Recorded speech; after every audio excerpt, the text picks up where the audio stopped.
So today we are going to discuss our models. This is a very important topic of English grammar that you will find in every class or every exam. So first we are going to discuss about can.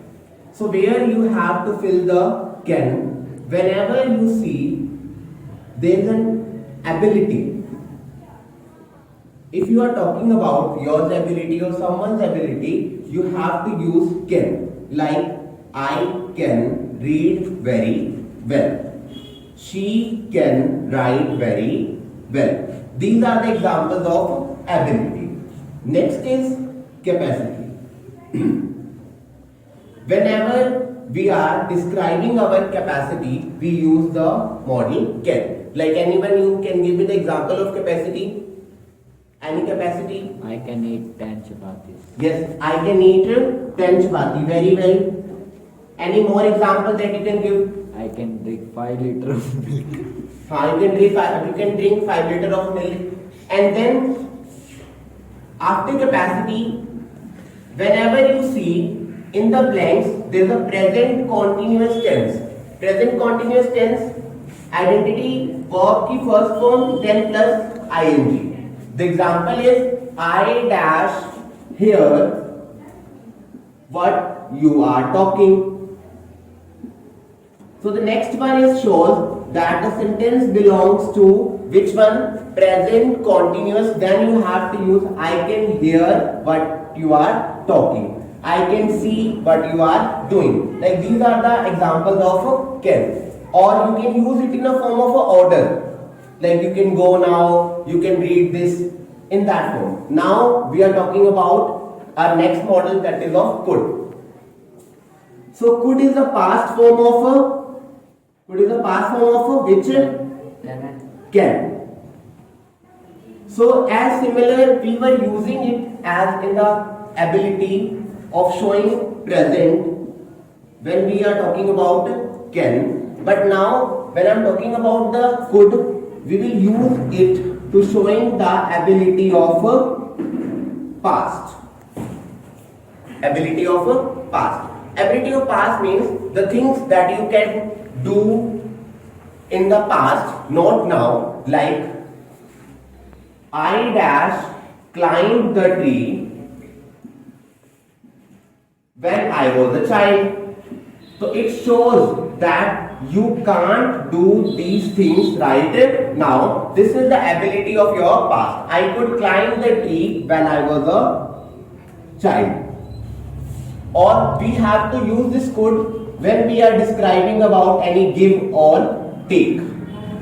Like dash you give me your notebook. Dash you give me your notebook. So what we will see here? Could you give me your notebook? Or dash I take your pen, pencil, whatever the things in the form of give and take, we have to use this could. The next one is may. Can anyone tell me where we use may? Any one of you can tell me where we can use may? For taking permission. For taking permission. Normally, as we can take the permission, like may I come in, sir. So what we use? May. For taking permission. And for the most important example is blessing. Yes, Neha, tell me any example of blessings.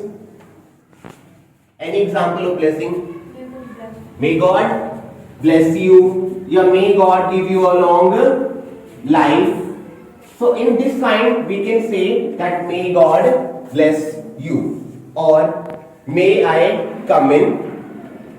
Or whenever we are in a situation of a doubt, we use this models may. Like I say, his words may be true. His words may be true. So here I am not clear about the statement. Here I am in a fix that the statement may be true or the statement may not be true. So I am using the word that this statement may be true or he may be present tomorrow or not. Like in this form. Is it clear to you? Yes. Okay. Now we should move. We are talking about the next one like could, would, should, must and might. So there is a situation, the difference between how you can distinguish the could and the would, the use of could and the use of would. Similarly, both are using for the permission. Like the formal permission, you can say, could you please tell me the time? Would you please do this thing for me?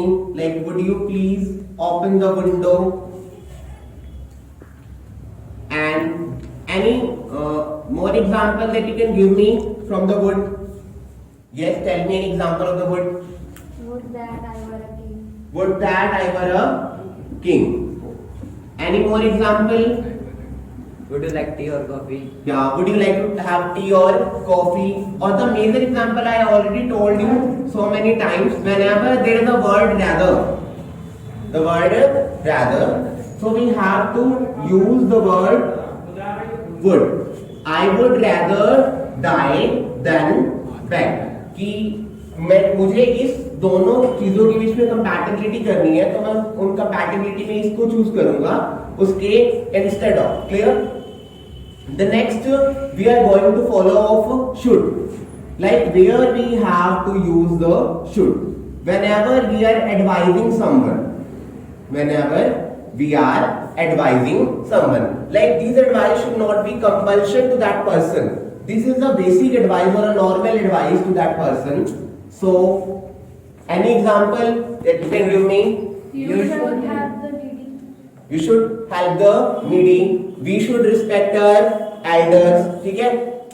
And the next one is whenever you find this word like by now, it shows the situation of the present that I say you should be here by now. You should be here by now. And the next one example that you can find from the word give up. Whenever we are saying to give up the things, like you should give up bad habits, you should give up smoking, drinking, whatever the things. And the basic difference, can anyone tell me between the should and the must? The difference? Both are used for advice. Whenever we see our advice is not compulsory, we use the should, and whenever we find that our advice is compulsory, then we have to use must. So any example from the must? You must go. You must go there. Or we dash follow the traffic rules. It shows the compulsion that there is no choice. We must follow the traffic rules. There is no choice for us, so we have to add the word must. And the next one is you dash clear your doubts. You must clear your doubts. And the next one is whenever there is a condition of time. What is condition of time? What we have to use must. Like you must complete this work within a 10 minute. You must complete this work in a 10 minute. Any more example with the timing that you can give me? You must finish your work before going. You must finish your work before going. Clear? So I hope you have cleared all the things about this model, and the rest of the things we will discuss in our next class. Okay? Yes, sir. Okay.